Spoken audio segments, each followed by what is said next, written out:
बिस्मिल्लाहिर्रहमानिर्रहीम। नाज़रीन, आप देख रहे हैं प्रोग्राम तब्दीली और मैं हूं आपका मेज़बान एहसन रज़ा। नाज़रीन, इलेक्शन करीब आते जा रहे हैं और बयानात भी हमारी सियासी पार्टियों के शदीद से शदीद तर होते चले जा रहे हैं। अगर पाकिस्तान पीपल्स पार्टी के बयानात देखें तो उनका इंतखाबी निशान तीर, तो जिस तरीके से वो तंज के तीर चलाए जा रहे हैं नून लीग के ऊपर और दीगर जमातों के ऊपर, बड़ा ही जारहाना मिजाज दिखा रहे हैं बिलावल भुट्टो जरदारी साहब और पुरानी सियासत से बहुत ज़्यादा खाइफ नज़र आते हैं। वो बार बार इस बात का जिक्र कर रहे हैं। पहले उन्होंने लेवल प्लेइंग फील्ड के हवाले से बात की कि हमें लेवल प्लेइंग फील्ड जो है वो मिलती हुई नजर नहीं आ रही और कहीं भी दिखाई नहीं दे रही। इंतखाब अगर इसी तरीके से होना है तो फिर ना ही हो, क्योंकि हमारे जो मसाइल हैं वो बिल्कुल भी दुरुस्तगी की जानिब नहीं जा सकेंगे। अब उन्होंने एक और लफ्ज़ जो है उसको पकड़ा है और वो है पुरानी सियासत। पुरानी सियासत से बहुत ज़्यादा खाइफ हैं। वो कहते हैं जी पुराने सियासतदानों को सियासत छोड़कर अब मुल्क व कौम के लिए दुआएं करनी चाहिए, यानी कि सबको अल्लाह अल्लाह करना चाहिए। और इस पुरानी सियासत में अगर सवाल देखा जाए तो ये भी बनता है कि जरदारी साहब भी हैं, वो क्या इस पुरानी सियासत का जो डायलॉग है उसकी जद में नहीं आते।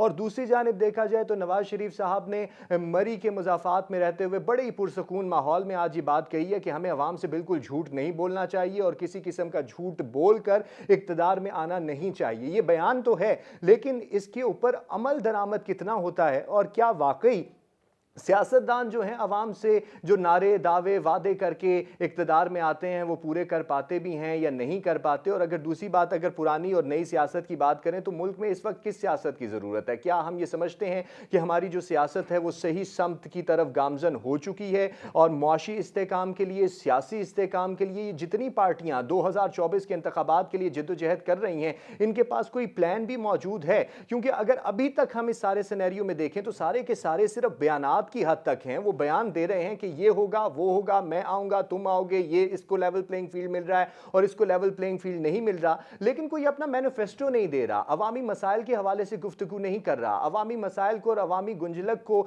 दूर करने के लिए कोई इकदामात जो आने वाले वक्तों में वो करें 2024 में वो नहीं कर रहे, बल्कि कोई 16 माह की कारकर्दगी की याद दहानी करा रहा है और कोई अपनी माजी की कारकर्दगी को दोहरा रहा है। जो आने वाला वक्त है उस हवाले से क्या लाहे अमल है, उसके लिए भी कोई हमारी पार्टियों की तैयारी है या नहीं है? इस तमाम मौज़ूआत पर गुफ्तगू करने के लिए जो मुअज़्ज़िज़ साहिबान आज हमारे साथ प्रोग्राम में मौजूद हैं उनका आपसे तारुफ कराता हूं। तो जनाब जुल्फ़िकार राहत साहब हमारे साथ मौजूद हैं, सीनियर तज्ज़ियाकार हैं, और जनाब अंजुम रशीद साहब हमें कुछ ही देर में ज्वाइन कर लेंगे, सीनियर तज्ज़ियाकार हैं, और जनाब डॉक्टर मुनव्वर हुसैन साहब स्टूडियो में हमारे साथ मौजूद हैं। तीनों शख्सियात का बहुत शुक्रिया। जनाब जुल्फ़िकार राहत साहब, आपसे गुफ्तगू का आगाज़ करूंगा। सर, हमने लेवल प्लेइंग फील्ड की गर्दान तो सुनी, लेकिन अचानक से बिलावल भुट्टो जरदारी साहब जो हैं पुरानी सियासत को भी लेकर मैदान में आ गए हैं और वो बार बार इस बात की गर्दान कर रहे हैं कि पुरानी सियासत से अब हमें निजात हासिल करनी चाहिए, पुरानी सियासत जो है वो मुल्क के माशी हालात को, मुल्क के सियासी हालात को दुरुस्त नहीं कर सकती। क्यों इतना खाइफ हो गए हैं बिलावल जरदारी साहब?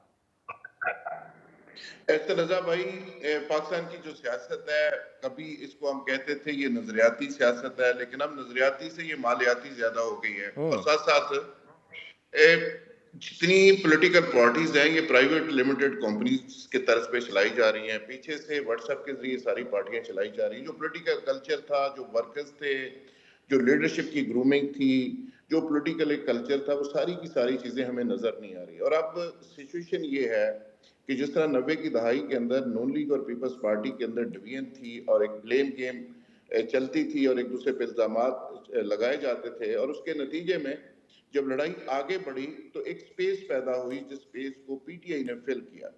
और पीटीआई ने उस वक्त एक पॉलिटिकल कल्चर दिया, मिडिल क्लास जो सियासी सिस्टम से दूर थी उसको मोबिलाइज किया और उसको वापस मेन स्ट्रीम पॉलिटिक्स के अंदर पीटीआई लेकर आई। अब सिचुएशन ये है कि पीटीआई को तो साइडलाइन कर दिया गया है, लेकिन अब दोबारा से नून लीग और पीपल्स पार्टी 90 वाला एक कल्चर, पॉलिटिकल कल्चर और माहौल पैदा करना चाहते हैं। और वो शायद समझ रहे हैं कि आज 2023 के अंदर 90 की सियासत चल सकती है। हम बार बार इनको याद दहानी करवा रहे हैं एक तालिब इल्म के तौर पे, एक जर्नलिस्ट के तौर पे, कि खुदा के बंदो, अब 2023 में ये चूरन नहीं बिक सकता। अब 2023 में आपको लोगों को सोल्यूशन देना पड़ेगा, कोई प्रोग्राम देना पड़ेगा, कोई माशी एजेंडा देना पड़ेगा।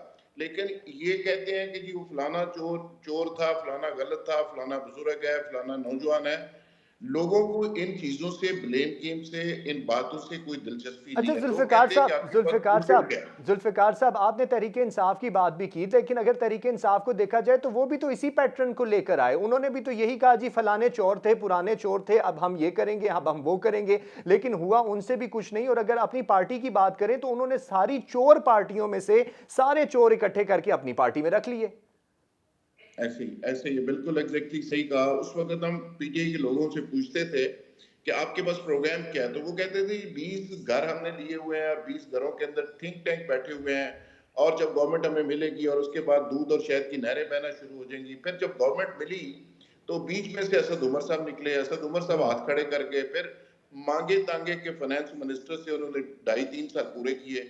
आप देखिए, अगर नेचुरल तरीके से 6 महीने साल इमरान खान को और मिल जाता तो शायद आज जो सिचुएशन है, ये सिचुएशन से जान छूट जाती है इस कौम की। लेकिन बदकिस्मती से यहाँ पे जो जालिम होता है उसको मजलूम बना दिया जाता है, और जो मजलूम होता है उसको जालिम बनाने की कोशिश की जाती है। अगर आज जिस तरह पीटीआई के खिलाफ जो सिचुएशन चल रही है, आज की हेडलाइन ये थी कि लाहौर डिवीजन से पीटीआई का सफाया हो गया। जितने इलेक्टेबल्स आए थे काफ लीग से, नून लीग से, पीपल्स पार्टी से, वो सारे के सारे अपने अपने घरों को वापस लौट रहे हैं, और जिस हालत में लौट रहे हैं वो आपको पता है। तो पीटीआई भी प्रैक्टिकली कोई इस कौम को सलूशन नहीं दे सकी, और यही वजह है कि आज पीटीआई के पास बयानिए के तो अंबार लगा हुआ है, लेकिन वो सारा का सारा बयानिया वो है जो हेट के ऊपर मबनी है, जो नफरत के ऊपर मबनी है, और जो अफरा तफरी के ऊपर मबनी है। इसीलिए आज चेयरमैन पीटीआई ये सिचुएशन को भुगत रहे हैं, और एक बड़ी पार्टी, एक पॉपुलर पार्टी तितर बितर हो गई है। लेकिन देखें,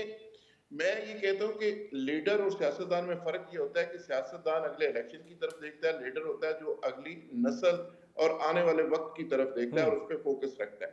अब आज पाकिस्तानी कौम इन सियासतदानों से ये पूछ रही है कि हमें कुछ सोल्यूशन दें, महंगाई का सोल्यूशन दें, जो माशी पाकिस्तान की सूरत हाल है इसको बेहतर करने का सोल्यूशन दे। वो कोई पार्टी ना को अपना एजेंडा दे रही है, ना मैनिफेस्टो दे रही है, ना कोई ऐसा प्लान दे रही है। और बदकिस्मती ये है कि 20वीं सदी के सियासतदान है, और वोटर जो है वो एक सदी आगे जा चुका है। वोटर है 21वीं सदी का, सियासतदान है 20वीं सदी के। ये इतना बड़ा डिस्कनेक्ट है, और जो इन पार्टियों को समझ नहीं आ रही। बिलावल साहब ये बात तो कर रहे हैं कि जी पुराने बुजुर्गों को बैठ जाना चाहिए, लेकिन वो समझ नहीं पा रहे कि जो जब नवाज शरीफ साहब बाहर गए थे 9 करोड़ वोटर था, जब वापस आए तो 12 करोड़ वोटर है। वो 25 से 18 साल के दरमियान जो 3 करोड़ वोटर है, और 35 से 18 साल के दरमियान जो 5 करोड़ 76 लाख वोटर है, वो लोग हैं कि जो रवायती पार्टियों को एक्सेप्ट नहीं कर रहे। अब रवायती पार्टियां अपने अंदर क्या तब्दीली लाएं, क्या ऐसा एजेंडा दें कि वो नौजवान वोटर उनको एक्सेप्ट कर लें। अब सिचुएशन ये है कि 72 साल का एक लीडर है जिसका नाम है इमरान खान। ये नौजवान उसके रोमांस में इसलिए है कि लीडर होता है जो ख्वाब बेचता है। तो इमरान खान साहब ने ख्वाब बेचने का कारोबार अच्छा किया है, अच्छे ख्वाब उन्होंने सही सेल ख्वाब किए। उन्होंने बेच लिए, लेकिन उन ख्वाबों की ताबीर नहीं मिल सकी। जुल्फिकार साहब, मैं आपकी जानिब आता हूं और इसी बात को कंटिन्यू करूंगा मैनिफेस्टो को लेकर और एजेंडे को भी लेकर। जनाब अंजुम रशीद साहब हमें ज्वाइन कर चुके हैं। सर शुक्रिया।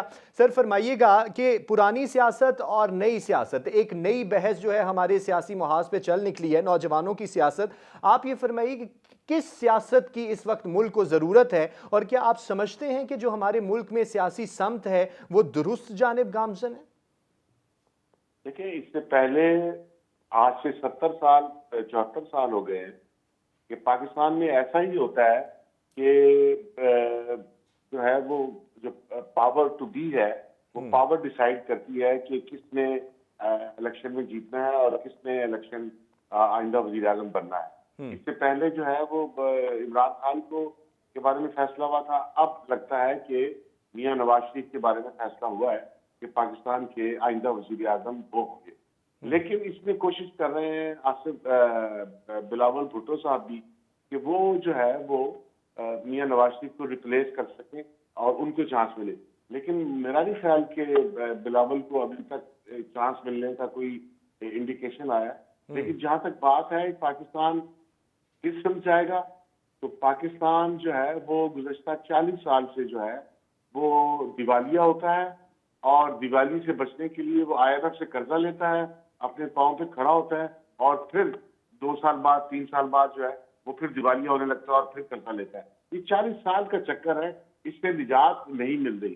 لیکن میاں نواز شریف نے بھی ابھی تک راستہ نہیں دکھایا کہ وہ پاکستان کو اس معاشی دلدل سے, معاشی بدحالی سے, معاشی بربادی سے جو آگے ڈیفالٹ کی صورت میں نظر آ رہا ہے, اور جس میں مکمل طور پر پاکستان کے اندر جو ہے وہ ایک انارکی ہوگی اور بہت بدحالی ایسی ہوگی کہ میں اسے بیان کرتے ہوئے بھی مجھے تکلیف ہو رہی ہے کہ اس سے کیسے نجات دلائیں گے. یہ نہ نواز شریف نے بتایا, نہ بلاول نے بتایا, اور نہ ہی عمران خان آج تک واضح کر سکے.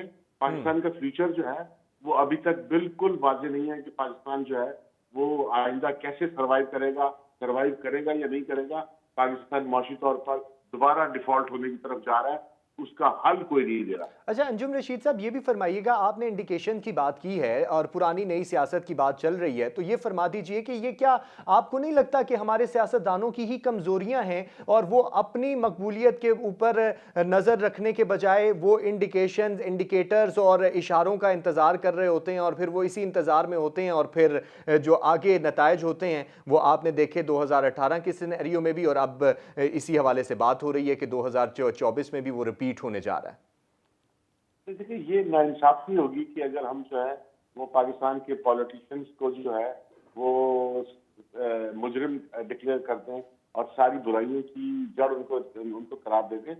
پاکستان کے اندر پولیٹیشین جو ہیں وہ میں سمجھتا ہوں کہ غنیمت ہے. پاکستان کی پولیٹیشنز کے بغیر نہیں چل سکتی, لیکن یہاں پر ایک نظام موجود ہے پہلے سے جو ہے وہ پاور پولیٹیشین کے پاس نہیں ہے. پولیٹیشین کو پاور میں آنے کے لیے پاور کی طرف دیکھنا پڑتا ہے. اور اب لیکن یہ ہے کہ مکمل طور پر پولیٹیشینز کو برا کہنا کہ وہ یہ چاہتے ہیں, ایسا نہیں ہے. پولیٹیشین کے بس میں کچھ زیادہ چیزیں نہیں ہیں, لیکن اب صورتحال ایسی جگہ پہنچ گئی ہے جہاں پر ہمیں ڈیسائیڈ کرنا ہوگا کہ ہمیں جو ہے وہ سروائیو کرنا ہے یا سروائیو نہیں کرنا. صحیح سر, مجھے بریک کا کہا جا رہا ہے, واپس آتے ہیں پرانی نئی سیاست, کیونکہ ڈاکٹر صاحب بھی ہمارے ساتھ اسٹوڈیو میں موجود ہیں تو ان سے مزید اس حوالے سے بات کروں گا. ناظرین بریک پر جا رہے ہیں, ہمارے ساتھ ہوئیے گا. ویلکم بیک جی ناظرین. الیکشن قریب, سیاسی محاذ سرگرم, پرانی نئی سیاست کی بازگشت, لیول پلینگ کے بعد ایک نئی بحث جو ہے وہ سامنے آئی ہے. ڈاکٹر منور حسین صاحب ہمارے ساتھ اسٹوڈیو میں موجود ہیں. ڈاکٹر صاحب فرمائیے گا کہ اس ساری بحث میں آپ کو لگتا ہے کہ یہ جتنی بھی پارٹیاں یہ بات کر رہی ہیں اور بلاول بھٹو زرداری صاحب یہ بات کر رہے ہیں, تو کیا پڑھے لکھے نوجوانوں کی پارلیمنٹ تک رسائی ممکن ہو پائے گی؟ کیونکہ وہ یہ بات تو کر رہے ہیں پرانی سیاست اور نئی سیاست, لیکن اس حوالے سے بھی وہ کوئی رائے جو ہے حکمت عملی نہیں دے پا رہے ابھی تک. دیکھیں ہماری سیاست میں پیسے کا کمال آپ کو زیادہ نظر آ رہا ہے, اور پبلک اوپینین جو کہ ریشنلٹی کا ایلیمنٹ ہے, because liberal school of thought میں کہا جاتا ہے کہ پبلک اوپینین کو اگر آپ فالو کریں گے ڈیسیشن میکنگ کے یا حکومت سازی کے اندر, تو اس وقت آپ کے ہاں ایک ریشنل حکومت ہوگی جو کہ ترقی کی طرف جائے گی, جو کہ امن کی طرف جائے گی, جو کہ جنگ و جدل کی طرف نہیں جائے گی. لیکن اصل مسئلہ یہ ہے یہاں پہ رضا صاحب کہ جو ہماری جمہوریت ہے جس کے اندر ہم علس تلاش کر رہے ہیں, میں یہ سمجھتا ہوں کہ یہ بنیادی طور پہ ہمارا اصل مسئلہ نہیں ہے. اصل مسئلہ یہ ہے کہ جو پوری دنیا ہے جس کی طرف علی شریعتی بھی اشارہ دیتے ہیں اپنی کتاب واٹ ٹو بی ڈن کے اندر, کہ اصل حقیقی مسائل کو ہمیں تلاش کرنا ہوگا. پوری دنیا کے اندر جو لبرلزم ہے وہ خود لبرل ہو گئی ہے, جس کی وجہ سے آج ہم جمہوریت کو ڈسکس کر رہے ہیں, اور ہائپر لبرلزم ہمارے سامنے آئی ہے. ہائپر لبرلزم کے اندر ٹیکنوکریٹس کی گورنمنٹ کو بنایا گیا ہے, پبلک اوپینین بیسڈ گورنمنٹ کو اگنور کیا گیا ہے. اس کے علاوہ جو فریڈم آف اسپیچ ہے اس کو کرٹیل کرتے ہوئے دنیا میں آپ کو نظر آئے گا, جہاں پہ وہ پروگریس کے نام پہ آزادی رائے کو کچلتے ہیں. انڈیا کی مثال ہمارے سامنے ہے. تو اس وجہ سے اس کا ٹرکل ڈاؤن ایفیکٹ خود پیریفرل نیشنز کے اوپر بھی آپ کو نظر آتا ہے. جب ویسٹ کے اندر یہ حالت ہے تو پاکستان جیسے ملک کے اندر یہ حالت ہوگی. پھر تیسرا ایگزیکٹلی جو ڈیولپنگ نیشنز ہیں, اگر ہم انڈر ڈیولپ نہ بھی گئے, پاکستان تو ایک مڈل رینج پاور ہے اپنی جگہ پہ. اچھا, پاکستان کا پرابلم کیا ہے؟ پاکستان کے پرابلم بھی دنیا کے پرابلم سے مختلف نہیں ہے. دنیا کے اندر جتنے بھی لیڈرز ہیں ڈیموکریٹک, وہ جھوٹ بولتے ہیں زیادہ, اور انہیں زیادہ نیریٹو دینا ہوتا ہے. چونکہ ازمپشن یہ ہے نا کہ پبلک اوپینین کو آپ نے ریفلیکٹ کرنا ہے, لہٰذا پبلک اوپینین کو بنانے کی کوشش کرتے ہیں, اس کو مینوپولیٹ کرتے ہیں. یہی وجہ ہے کہ ان کے فیصلہ سازی کے اندر ریشنلٹی کا ایلیمنٹ نظر نہیں آتا. مثال کے طور پہ خود امریکہ میں آپ کو یاد ہوگا جارج ڈبلیو بش جس وقت عراق پہ حملہ کر رہے تھے تو کہنے لگے جی عراقی لوگوں کو صدام کی جو متقل العنان جو حکومت ہے، جو ڈکٹیٹرشپ جسے ہم انگریزی میں کہتے ہیں، اس سے ہم جان چھڑانے کے لیے جا رہے ہیں اور ان کو لبریٹ کروانے کے لیے جا رہے ہیں. حقیقت میں تو تیل کے اوپر قبضہ کرنے جا رہے تھے. ایگزیکٹلی جو پولیٹیکل ایجنڈا ہے اس کو فالو کرنا جا رہے تھے. اسی طرح سے نیتن یاہو کا دیکھ لیجئے، سو کال ڈیموکریٹک گورنمنٹ ہے، یعنی وہ اس کا ریج جو ہے وہ حماس کے خلاف نظر نہیں آتا بلکہ ایک پولیٹیکل مذہبی ایجنڈا کو فالو کر رہے ہیں، جوشوا کی کتاب کو، کہ آپ نے قبضہ کرنا ہے بیونڈ دا پرومسڈ لینڈ. اس کی وجہ سے آپ کو نظر آئے. تو پاکستان کے اندر بھی یہ ہے، جب وہ کہتے ہیں کہ ہم جھوٹ نہیں بولتے اور جھوٹ پہ حکومت نہ ہو، تو پھر کس نے پارلیمنٹ میں کہا تھا یہ ہیں وہ ذرائع جو آپ کے سامنے رکھ رہا ہوں؟ کیا یہ جھوٹ کا پلندہ ثابت نہیں ہوا لیٹر آن؟ اقامہ کا مسئلہ جھوٹ کا پلندہ ثابت نہیں ہوا؟ پھر دوسری طرف ہمارے ایک اور لیڈر صاحب فرماتے ہیں کہ یہاں پہ جمہوریت ہونی چاہیے اور نوجوانوں کا حصہ ہونا چاہیے. کیا نوجوانوں کا حصہ خود پولیٹیکل پارٹی کے اندر ہے؟ کیا آزادی رائے ہے؟ کیا پارٹی کے اندر الیکشنز ہوتے ہیں؟ جن نوجوانوں کی وہ بات کر رہے ہیں، کیا وہ والے نوجوان ہیں یا پھر وہی ان کے جو مینٹور ہیں وہ پرانے سیاستدان ہیں؟ ایگزیکٹلی انہی کو رکھا جاتا ہے جو یس مین ہوتے ہیں. مجھے خود خواتین پارلیمنٹیرینز نے بتایا کہ اسپیشل یا فکسڈ سیٹوں کے اوپر جب ان کو لایا جاتا ہے تو چن کے ان کو لایا جاتا ہے جو یس مین ہوتے ہیں. پہلے یس وومن ہوتی ہے، یعنی وہ کسی بات کے اوپر تنقید نہیں کرتی، اختلاف رائے نہیں رکھتی. اور دوسرا یہ کہ ان حلقوں سے لاتے ہیں جن حلقوں پہ انہیں پتہ ہے کہ ہمارا ممبر جیت کے ہی نہیں آئے گا. تو پاکستان کی جمہوریت کا جو اصل مسئلہ ہے، میں سمجھتا ہوں جمہوریت اصل حالت میں تو پوری دنیا میں آپ کو نظر نہیں آ رہی. جس طرح میں نے کہا ہائپر لبرلزم موجود ہے. اور دوسرا امپورٹنٹ پوائنٹ یہ کہ جس نے اینڈ آف ہسٹری فرانسس فوکویاما نے لکھی تھی نا، بعد میں وہ بھی اس سے مکر گیا. اور اس وقت دنیا کے اندر یہ سوال پیدا ہو رہا ہے کہ چائنا جو ترقی کر رہا ہے اس کے پاس تو ڈیموکریسی نہیں ہے. بیکاز ڈیموکریسی سے آپ یہ مثال لیتے ہیں کہ وہ اسٹیبلٹی لائے گی اور اسٹیبلٹی اکنامک ڈیولپمنٹ کی طرف لے جائے گی تھرو پبلک اوپینین. ایگزیکٹلی. تو ڈیموکریٹک انڈیا سے ان ڈیموکریٹک چائنا آپ کو زیادہ ڈیولپ نظر آتا ہے. تیسری بات یہ کہ جس طرح سے ہمارے دوسرے مہمانوں نے بھی فرمایا کہ 40-50 سالوں سے یہ جو کھیل ہو رہا ہے ٹو پارٹی سسٹم کے درمیان میں، کون سی اسٹیبلٹی، کون سی اکنامک پروگریس آئی ہے؟ ہونا تو یہ چاہیے، ان کے پاس تو ریشنلٹی ہونی چاہیے، پولیٹیکل ایجنڈا ہونا چاہیے کہ پاکستان کو اس دلدل سے کیسے نکالیں گے by keeping in view the regional situation and the international situation جو اس وقت کرائسس کے اندر ہمیں نظر آ رہی ہے. دنیا تبدیل ہو رہی ہے، ملٹی پولیرٹی کی طرف جا رہے ہیں، جس میں پاکستانی جیسے ریاستوں کو کھیلنے کا موقع ملتا ہے، اپنی اسٹریٹجک اہداف کو پرسو آسانی سے کر سکتے ہیں. اس دوران پاکستان کے اندر ایک artificial political instability, artificial economic crisis پیدا کر دیا گیا ہے. میں بعد میں وضاحت کروں گا اگر آپ سوال پوچھیں گے کہ میں آرٹیفیشل کیوں کہہ رہا ہوں. صحیح میں آتا ہوں اس جانب ڈاکٹر صاحب آتا ہوں، کیونکہ آپ نے جھوٹ کا لفظ استعمال کیا ہے. تو نواز شریف صاحب نے بھی، انجم رشید صاحب ایک بیان دیا، انہوں نے کہا ہے کہ اب ہمیں حکومت میں آنے کے لیے عوام سے جھوٹ نہیں بولنا ہے. تو کیا آپ سمجھتے ہیں کہ جتنے بھی سیاستدان ہیں وہ اس پوزیشن میں آ چکے ہیں کہ وہ جھوٹ نہیں بولیں گے اور جس طرح کے وہ دعوے وعدے کر رہے ہیں وہ جھوٹے نہیں ہوں گے؟ دیکھیں، ایک تو میں آپ کو بتاؤں کہ جہاں پر جمہوریت ہے وہ ممالک ہیں جیسے انگلینڈ ہے، فرانس ہے، جرمنی ہے، ناروے ہے، ڈنمارک ہے، جہاں پر اصل جمہوریت ہے اور یہاں پولیٹیشین جھوٹ نہیں بولتے ہیں. اور اگر کبھی پولیٹیشین جھوٹ بولے تو اسے جو ہے وہ کلنٹن کی طرح ٹیلی ویژن پر آ کے معافی مانگنی پڑتی ہے. جھوٹ کا رواج. اور جہاں پہ جمہوریت ہے وہاں روٹی ہے، خوشحالی ہے، ترقی ہے. اور جہاں پہ جمہوریت نہیں ہے وہاں پہ خوشحالی اور ترقی نہیں ہے. چین کی ایک بالکل دوسری مثال ہے. دنیا میں پولیٹیشین جھوٹ نہیں بولتے، لیکن پاکستان جو ہے ان ممالک میں شامل نہیں ہے جہاں پر جو ہے وہ پارلیمنٹ یا عوام سپرمیسی ہو. یہاں پارلیمنٹ کی سپرمیسی نہیں ہے، یہاں جمہوریت نہیں ہے، یہاں لبرلزم، یہاں پر آزادیاں نہیں ہیں، یہاں پر جو ہے وہ عوام ساورن نہیں ہے. ان کو جب تک ساورن نہیں ہوتے اس وقت تک ہم پاکستان کی جمہوریت نہیں کہہ سکتے. لیکن دنیا میں اس وقت جمہوریت کے سوا کوئی دوسرا راستہ موجود نہیں ہے جو عوام، جو انسان کو خوشحالی کی طرف، روٹی کی طرف، ترقی کی طرف اور بہتری کی طرف لے کے جائے. صرف چین کی ایک مثال ایسی ہے جہاں پہ کمیونزم تھا، لیکن اب کمیونزم جو ہے وہ کمیونزم سے الگ ہو کے جو ہے وہ کیپٹلزم کی طرف آ رہا ہے، جمہوریت کی طرف آ رہا ہے. وہ جمہوریت کی طرف بڑھنے کی وجہ سے وہاں روٹی آئی ہے. اور فوکویاما، ابھی ڈاکٹر منور نے بات کی، اس فوکویاما نے اینڈ آف دی ہسٹری سے انکار نہیں کیا. اب بھی اینڈ آف دی ہسٹری پہ وہ قائم ہے. ابھی ان کا لیٹسٹ جو ہے وہ یوٹیوب پہ جو ان کا موجود ہے. اینڈ آف دی ہسٹری جو ہے وہ دنیا کی ایک بہترین ایک वो आर्टिकल है एक्चुअली, उसमें बहुत सारे आर्टिकल हैं, उसमें एक आर्टिकल ये है इस वक्त यूरोप और इस वक्त जमहूरियत के अलावा कोई दूसरा रास्ता नहीं है जो जमहूरियत के अलावा सर, दूसरा रास्ता जमहूरियत कह उसी रहे हैं, वक्त वो पनपेगी, झूठ।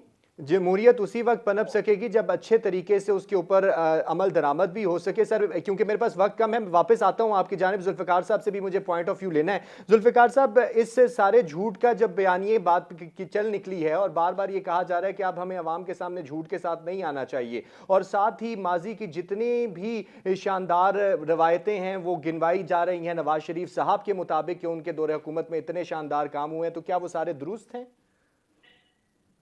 देखें ऐसा रजा साहब, जमहूरियत कोई बिल्डिंग का किसी का नाम नहीं है, ना किसी दरख्त का नाम है, ये रवैयों का नाम है। और सबसे पहले आप अपने आप के अंदर जमहूरियत लाते हैं, अपने रवैये के अंदर लाते हैं, फिर आप पार्टी के अंदर नाफज करते हैं और फिर मुल्क के अंदर आप जमहूरियत की बात कर सकते हैं।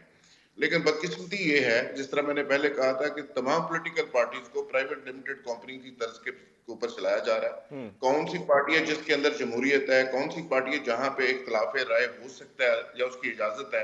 और जिस तरह की पार्टीज के अंदर जमहूरियत है उसी तरह के मुल्क के अंदर जमहूरियत है। और जब हम कहते हैं कि आमरीत के मुकाबले में हमें बदतरीन और लूली लंगड़ी जमहूरियत भी एक्सेप्ट है, तो जब लूली लंगड़ी जमहूरियत के ऊपर हम कनायत करने को तैयार है तो उसका नतीजा फिर जाहिर है यही निकलेगा। तो ये जमहूरियत के हुस्न ने जो पाकिस्तान के 76 सालों के दौरान, जिसमें आमरीत भी काफी साल खा गई, इसके दौरान जो जमहूरियत के हुस्न ने इस मुल्क को जो कुछ दिया है, और कौन सा पॉलिटिशियन है जिसने सच बोला है।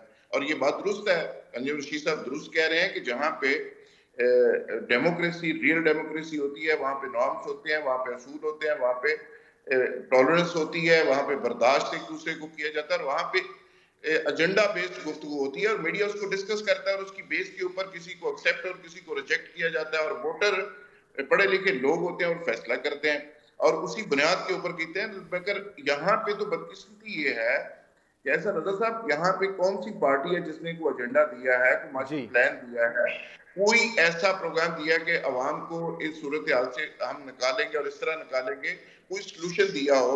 यहाँ तो ब्लेम गेम चल रही है। यहाँ पे बिलावल साहब बात करते हैं कि जी बुजुर्गों को बैठ जाना चाहिए, लेकिन वो अपने घर के अंदर है। कायम अली शाह को भी कहते हैं कि वो सीट वही जीतेंगे। नासिर शाह साहब, खुर्शीद शाह साहब और वालद साहब भी कहते हैं कि मैं सियासत नहीं छोड़ सकता। तो पहले अपने घर के अंदर से, अपनी पार्टी से ये सारे लोगों को रिटायर करें जो एक्सपायरी डेट जिनकी शक्लों पे लिखी हुई है पॉलिटिकली। ये सारी एक्सपायरी डेट सियासतदानों को अपनी पार्टी से खत्म करके यूथ को आगे लाते हैं। बेशक उन्हीं के भतीजे बांझों को ले आए तो फिर उनका हक बनता है कि वो मुल्क के अंदर ये बात कर सके। लेकिन बड़ी बदकिस्मती है, दूसरे लोगों के अंदर ये सारी चीजें आपको नजर आती हैं, अपने घर के अंदर आपको ये चीज नजर नहीं आती।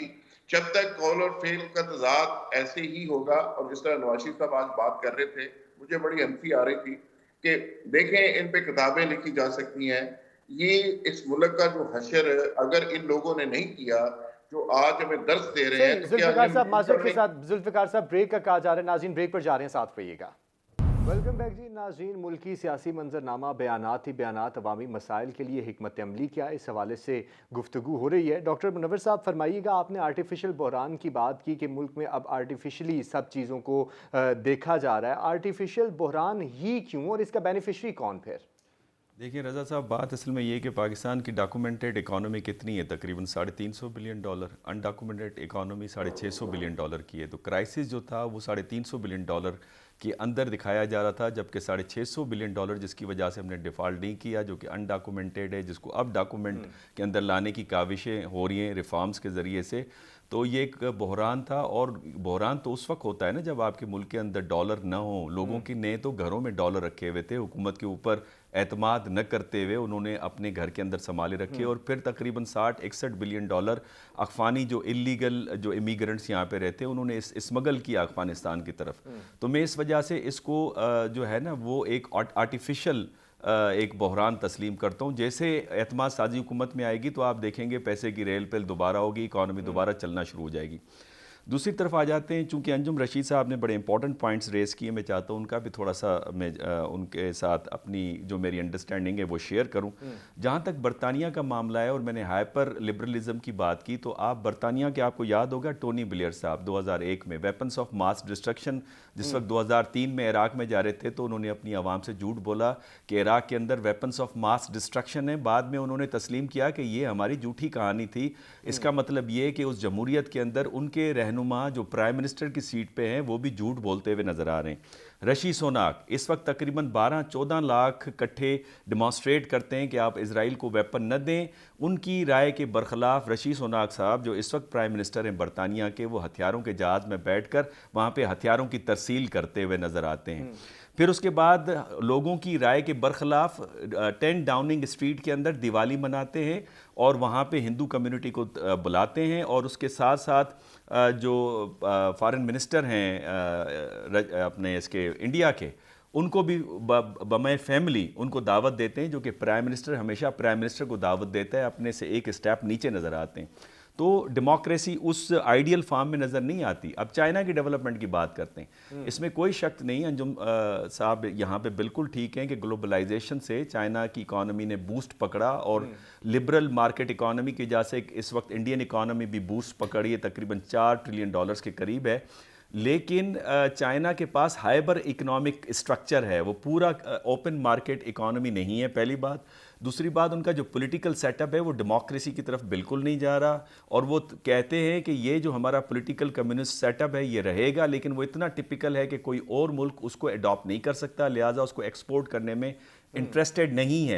और जो मौजूदा लिबरल वर्ल्ड ऑर्डर है, स्पेशली इकोनॉमिक रैल्म के अंदर या डोमेन के अंदर, वहाँ पे वो कहते हैं हम इसे भी रिफॉर्म करना चाहते हैं ताकि एक पैरिटी आपको नज़र आए। अब आ जाते हैं जमहूरियत के हवाले से कि जमहूरियत स्टेबिलिटी लाती है। जमहूरियत स्टेबिलिटी तब लाती है जब जमहूरियत में मिडिल क्लास बढ़ते हुए आपको नज़र आए, और मिडिल क्लास के पास एक ही रास्ता है पावर में आने का, जमहूरी रवायात की पासदारी की जाए, जमहूरी रवायात की पासदारी पब्लिक ओपिनियन को आप ऑन करेंगे ना, पर पूरी दुनिया में पब्लिक ओपिनियन किधर है? खुद अमेरिका क्या पब्लिक ओपिनियन को फॉलो कर रहा है? जिस तरह से पब्लिक ओपिनियन को मैनिपुलेट किया गया है, मिसाल के तौर पे यूक्रेन की वॉर में लोगों की पब्लिक ओपिनियन को मैनिपुलेट किया कि वो प्यूटन जो है वो डिक्टेटर है, वो बूढ़ा हो चुका है, वो तन्हा है, लिहाजा वो हटाया जाएगा। उन्होंने इग्नोर किया कि ये पॉलिटिकल कंसेंसस था रशिया के अंदर, पॉलिटिकल एलीट्स के अंदर, कि नेटो की एक्सपेंशन को हमने रोकना है। सही, यानी यहाँ पर भी हमें मामलात जो है मुख्तलिफ नजर आ रहे हैं, क्योंकि वक्त मेरे पास कम है और मुझे अपने दोनों मुअज़्ज़िज़ मेहमानों का पॉइंट ऑफ व्यू भी लेना है। जनाब अंजुम रशीद साहब, सर फरमाइएगा, बयानात ही बयानात हैं,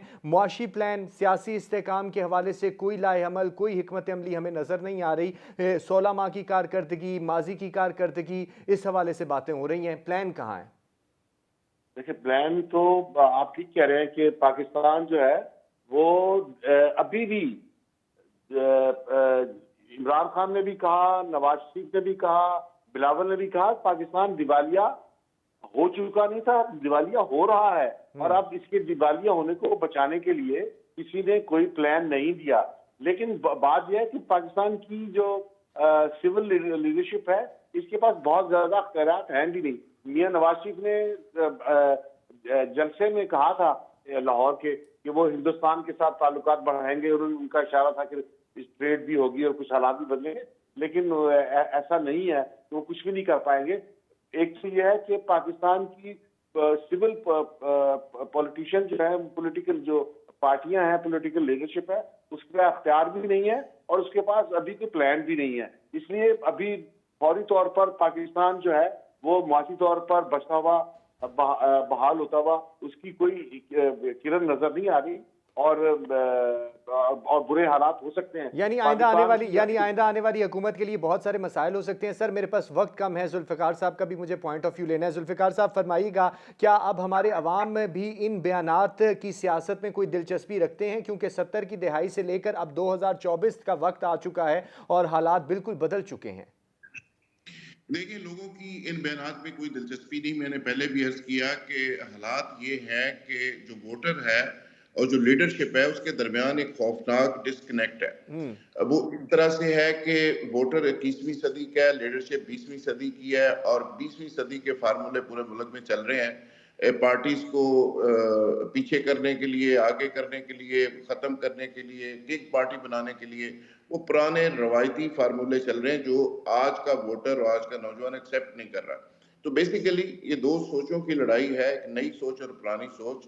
کچھ لوگ اس کو ایک پولیٹیکل سٹائل کے اندر اس کو ٹیکل کرنا چاہ رہے ہیں. میرا خیال ہے اس کا سلوشن نہیں ہے. بلیم گیم میں بہت سارے لوگ الجھے ہوئے ہیں. بلیم گیم کے نتیجے میں کوئی بہتری نہیں ہو سکتی، اور اس کی وجہ یہ ہے کہ بلیم گیم کون کرتا ہے؟